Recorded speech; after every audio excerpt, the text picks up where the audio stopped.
আমি জানি না তোমাদের মনে আছে কিনা, ঈদের চাঁদ দেখার পর থেকেই শুরু হতো উত্তেজনা। ভোরে গোসল করে আব্বুর হাত ধরে ঈদগাহে যাওয়া, আর ফেরার পথে মেলা থেকে বাঁশি কেনা। মা সারাদিন রান্নাঘরে ব্যস্ত থাকতেন, আর আমরা বন্ধুরা মিলে এ বাড়ি ও বাড়ি ঘুরে ফিরনি পায়েস খেতাম। পকেটে 2 টাকার নোট জমলেও মনে হতো দুনিয়ার সব সুখ আমাদের হাতে। আজ ঈদের নামাজ পড়ে এসে এখন পকেটে কয়েক হাজার টাকা থাকে, কিন্তু সেই মেঠো পথের বাঁশিটা কেনার ইচ্ছে আর থাকে না। এখন মা আর আগের মতো সারাদিন রান্নাঘরে দাঁড়িয়ে থাকতে পারেন না, হাঁটুতে ব্যথা। বন্ধুরা যে যার জীবনে ব্যস্ত, কেউ প্রবাসে তো কেউ নিজের সংসারে।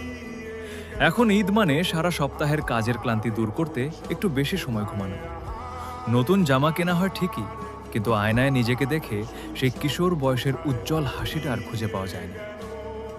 সালামি দেওয়ার লোকগুলো একে একে দুনিয়া ছেড়ে চলে গেছেন, এখন আমাদেরকেই সালামি দিতে হয়।